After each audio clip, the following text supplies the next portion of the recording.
তো লাও তোমার ঘরে কথা শুনে চলে আনো বুসান টুক দিবা। হ্যালো বটুরা, সবাই কেঙ্কা আছেন? তো আজকে চলে আসো জয়পুরহাটের হিসমিত, সেই বিখ্যাত হালিম খাবা, মানে সেই ভাইরাল হালিম।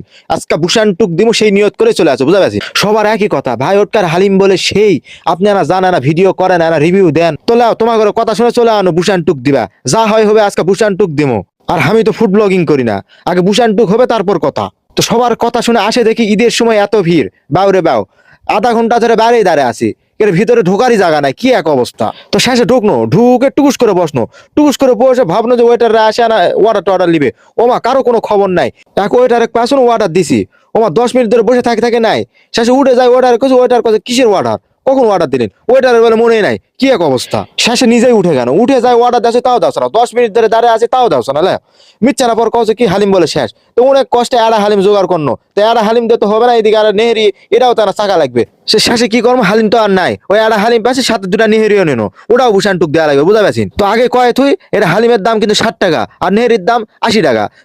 তো 80 টাকা অনুযায়ী এটা নেহেরি মোর ভালো লাগেনি, সোজা রিভিউ, মনে আনাও ভালো লাগেনি নেহেরি। 80 টাকা অনুযায়ী নেহেরির কোয়ান্টিটিও কম, আর অতটা ভালোও লাগেনি, স্বাদও কম। তবে হালিমটা ঠিকঠাক আছে, একদম পারফেক্ট আছে। কেউ খাওয়া হলে হালিমটা আগে খাবেন, আর নেহেরি খেলে খান। নেহেরি মুখ অত ভালো লাগেনি, তবে হালিমটা মুখ ভালো লাগছে। একদম সোজা রিভিউ, একদম অনেস্ট রিভিউ, বুঝা পারছেন? আর একটা কথা, এটা নিজেই লিয়ে আসে খাওয়া হচ্ছে, ওইটার কোনো পাত্তাই দাও না। তো নিজ দায়িত্বে আর হালিম লিয়ে আসি, দুটা নেহেরি লিয়ে আসি। যাওয়ার সময় এরা নেহেরির দাম দিয়ে গেছে, কারণ নিজ দায়িত্বে অনেক কষ্ট করে লিয়ে আসি, নিজ দায়িত্বে ওইটার দামটাও কাটে লিছি। তোরা আবার কেউ সিরিয়াসলি লাইন না, বুঝা পারছেন? তো ভালো থাকো বল্টুরা, আল্লাহ হাফেজ।